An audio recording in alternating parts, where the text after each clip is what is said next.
Hello अस्सलाम वालेकुम class 10। क्या हाल है आप सबका और उम्मीद करता हूँ सब ठीक ठाक होंगे, फिट फाट होंगे और अच्छे से बायोलॉजी पार्टी होंगे। तो आज है हमारा बायोलॉजी क्लास 10 के चैप्टर नंबर 2 का लेक्चर 4, जिसमें हम मैकेनिज्म ऑफ ब्रीथिंग पढ़ेंगे, जिसमें हम पढ़ेंगे कि हवा जो है हमारे जिस्म में जाती कैसे है और हमारे जिस्म से बाहर कैसे आती है। तो आज हम उसको स्टडी करेंगे। तो ये काफ़ी इजी टॉपिक है। आप इससे पहले जो है हम लोग ब्लड सर्कुलेशन एंड ब्लड तक पढ़ चुके हैं, तो वो आप लाजमी लें, उससे आपके सारे कॉन्सेप्ट क्लियर हो जाएंगे इस चैप्टर के।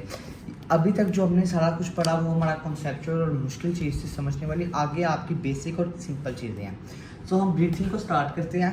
तो ब्रीथिंग क्या है, आपको पता है ब्रीथिंग एक फिजिकल प्रोसेस है। हम हवा लेते हैं अंदर और फिर बाहर छोड़ते हैं, तो एक ये फिजिकल प्रोसेस है। तो कहते हैं breathing is a physical process in which air is taken into the lungs and expelled out the lungs. तो क्या कह रहा है कि आपकी जो इसमें ब्रीथिंग में क्या होगा ना, कि आपकी हवा लंग्स के अंदर जाएगी और उसके बाद जो है ना आपकी हवा लंग्स से बाहर आएगी। तो इसमें जो है ना 2 स्टेप्स हैं रेस्पिरेशन के। तो इसे हम कहते हैं, फर्स्ट स्टेप है इनहेलेशन और सेकंड स्टेप है आपके पास एक्सहेलेशन। अच्छा, ये आपका जो है ना इम्पोर्टेंट शॉर्ट क्वेश्चंस हैं, आपसे पूछ सकते हैं पेपर में। मेरे ख्याल से यहाँ से आपके चैप्टर 2 से 4 शॉर्ट आने हैं, तो ये आपसे ज़रूर पूछेंगे इनहेलेशन का, एक्सपेलेशन का, और इन्हें इंस्पायरेशन और एक्सपायरेशन भी कहते हैं। तो इनहेलेशन स्टार्ट करते हैं। तो सिंपल सा लिखा हुआ है कि इनहेलेशन मीन्स इनटेक, मतलब हवा का अंदर जाना, इनहेल इनटेक। तो inhalation means intake of air to the lungs. The following events, ये उसने इवेंट सारे बताए हुए हैं कि एयर एंटर्स होती है, क्या क्या होता है वो हम आगे पढ़ते हैं। कहता था following events occur the following events occur during inhalation.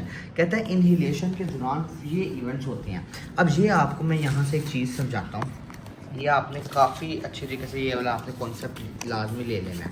अच्छा, ये समझे मैंने एक ह्यूमन बनाया है, ह्यूमन बॉडी बनाई है, उसमें आपकी जो है हवा आपके अंदर जानी है। अब हवा ने अंदर जाना ही क्यों है, हर चीज़ के पीछे ना स्टूडेंट्स एक कॉन्सेप्ट होता है, एक लॉजिक होता है। आपकी हवा अंदर जानी क्यों है, और उधर जाके फिर आपकी हवा बॉडी में कैसे पहुंचेगी, आपकी हवा लंग्स में कैसे पहुंचेगी, लंग्स से एल्वियम में जाना है, इसको आपको पता है हर चीज़।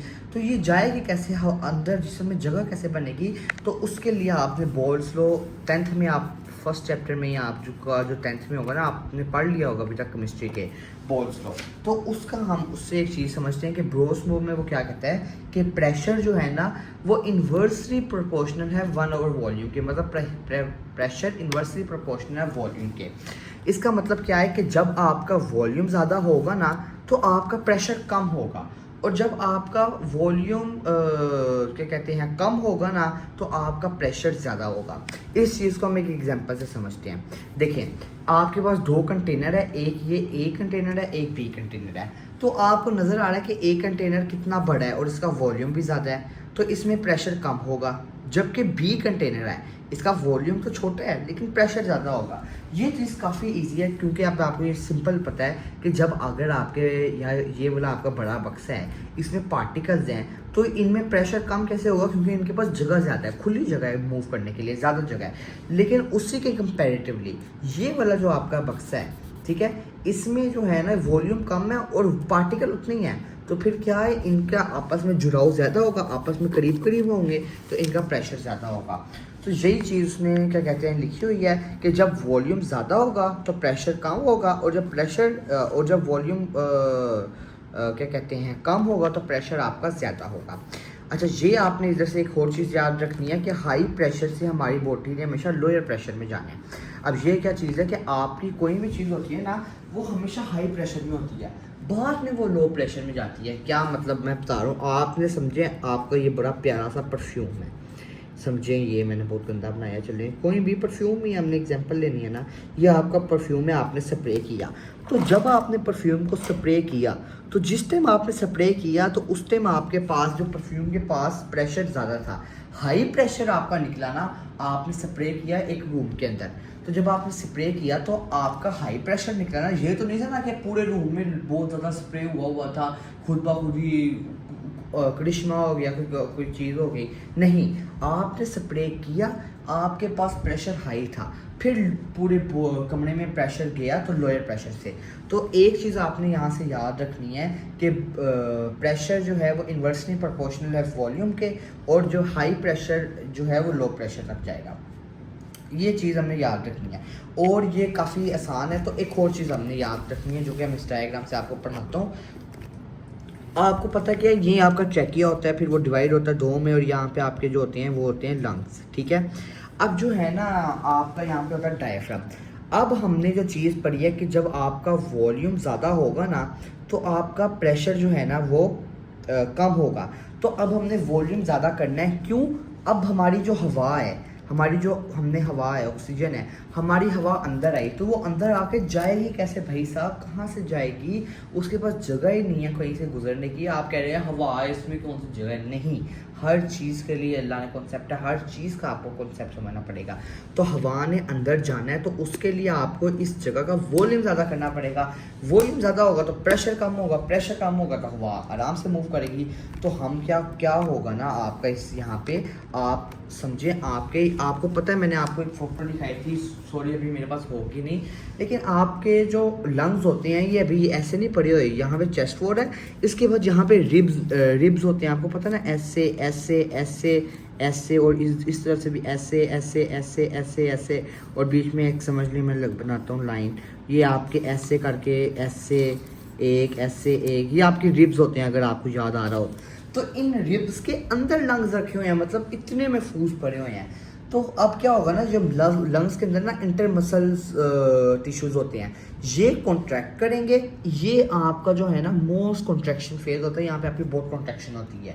ये जो है ना इंटरमसल्स ये कॉन्ट्रैक्ट करेंगे, इनकी कॉन्ट्रैक्शन से क्या होगा ना, ये जो है जब ये कॉन्ट्रैक्ट करेंगे ये अपवर्ड और आउटवर्ड मूवमेंट होगी रिब केज की, जो इनका रिब केज होता है। कहते हैं इसी टाइम पे जो है ना आपका डायफ्राम भी कॉन्ट्रैक्ट करेगा, और अब जो डायफ्राम है वो नीचे आ जाएगा। तो समझे आपका डायफ्राम पहले यहाँ पे था, अब आपका डायफ्राम जो है ना ये आ गया नीचे। तो आपका डायफ्राम यहाँ पे है, तो ये आपका वॉल्यूम ए इतना हो जाएगा ना, फिर आपका वॉल्यूम, ये देखिए ये मेरा पेन चल नहीं रहा, लेकिन आपका वॉल्यूम यहाँ तक आ जाएगा। तो वॉल्यूम बढ़ेगा, प्रेशर कम होगा, गैस अंदर आएगी ऑक्सीजन। ये आपका सारा टोटल प्रोसेस था इनहेलेशन का। आपकी बुक में A to Z यही लिखा है जो मैंने समझाया, तो आपको पढ़ लेते हैं अब। अच्छा, वो कहते हैं the intercostal muscles located between the ribs में, जो इंटरकोस्टल मसल्स होते हैं ना रिब्स के अंदर, कहता है कि कॉन्ट्रैक्ट करते हैं for the upward and outward movements of rib cage. कहता है जब ये कॉन्ट्रैक्ट करेंगे, जब आपके इंटरकोस्टल मसल्स हैं आपके कॉन्ट्रैक्ट करेंगे आपस में, तो ये अपवर्ड या अपवर्ड ऊपर की तरफ और आउटवर्ड मूवमेंट करेंगे, बाहर की तरफ, ऊपर की तरफ भी और साइड की तरफ भी रिब केज की। अब कहते हैं इसी टाइम पे क्या होगा ना, आपका diaphragm eight the same time diaphragm also contracts and moves down. कहते हैं इसी टाइम पे डायफ्राम भी कॉन्ट्रैक्ट कर जाएगा और नीचे चल जाएगा। अब जब डायफ्राम जाएगा तो कहता है these two contraction increase the volume of the chest. कहता है ये क्या करेगा, सिंपल सी चीज़ है, जब आपका डायफ्राम भी नीचे चला गया, आपकी मसल्स की कॉन्ट्रैक्शन भी हो गई, तो सिंपल सी चीज़ है, आपके पास वॉल्यूम ज़्यादा हो जाएगा। तो कहता है वॉल्यूम इंक्रीज होगा, और बॉल्स लॉ में हम पढ़ चुके हैं कि जब वॉल्यूम इंक्रीज होगा तो प्रेशर कम होगा। तो कहता है so pressure inside the chest reduced and the air is moved into lungs. और जब प्रेशर कम होगा तो हमारा जो है एयर लंग्स के अंदर मूव कर जाएगी। ये इतना इजी आपका इनहेलेशन का काम था। अब हम पढ़ते हैं एक्सहेलेशन, एक्सपायरेशन, एनहेलेशन। अच्छा, जो एनहेलेशन वाला फेज है ना, इसे हम रेस्टिंग फेज भी कह सकते हैं, ठीक है। इसमें क्या होगा ना, इसमें आपका वॉल्यूम कम होगा लेकिन आपका प्रेशर ज़्यादा होगा, ये क्योंकि एक्सहेलेशन है, इसमें हवा ने बाहर निकलना है। कहता है exhalation means moving the air out of lungs, ठीक है, वही बात है। इनहेलेशन में लंग्स में जा रही थी, एक्सहेलेशन में बाहर जाएगी।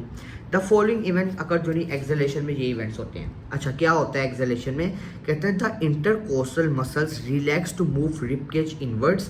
कहता है अब आपको याद होगा इनहेलेशन में क्या हुआ था, इंटरकोस्टल मसल्स कॉन्ट्रैक्ट हुए थे। यहाँ पे ना इंटरकोस्टल मसल ने कॉन्ट्रैक्ट होना है ना डायफ्राम ने, इन्होंने रिलैक्स करना है, रिलैक्स भी करना है, क्योंकि इनहेलेशन में तो ये कॉन्ट्रैक्ट कर गए तो वो नीचे चला गया हुआ। तो अब जब डायफ्राम आपका नीचे गया ना इनहेलेशन में, तो एक्सहेलेशन में क्या करेगा, ऊपर आएगा तो हवा वापस बाहर। और जो है आपका रिब केज एक्सपेंड किया था तो इसमें जो है ना रिब केज इनवर्ड्स की तरफ और डाउनवर्ड्स की तरफ ना ऊपर वापस चल जाएगा। तो इससे क्या होगा ना, इनवर्ड की तरफ जब आपका जाएगा तो आपकी है क्या कहते हैं रिलैक्सेशन होगी। कहता है intercostal muscles relax to move rib cage inwards. कहता है एट द सेम टाइम, इसी टाइम पर diaphragm also relaxes and moves up. कहता है इसी टाइम पे जो है ना जब इंटरकोस्टल मसल रिलैक्स होते हैं तो डायफ्राम भी रिलैक्स होता है, ये दोनों रिलैक्स हो जाते हैं। कहता है these two movements decreases the volume of the chest. तो क्या कहता है कि जब ये रिलैक्स कर जाएंगे तो सिंपल सी चीज़ है, ये तो बहुत कॉमन सेंस की बात है। ये देखें कि जब आपकी ये दोनों मसल्स रिलैक्स करेंगे तो आपका डायफ्राम जहाँ पे था ना, ये देखें मैं आपको चीज़ दिखाता हूँ, आपका डायफ्राम यहाँ आ गया था, ठीक है, यहाँ पे, तो ये वापस यहाँ पे चल जाएगा, मतलब इस पोजीशन पे, और आपके जो है सारी कॉन्ट्रैक्शन यहाँ पे हो जाएगी।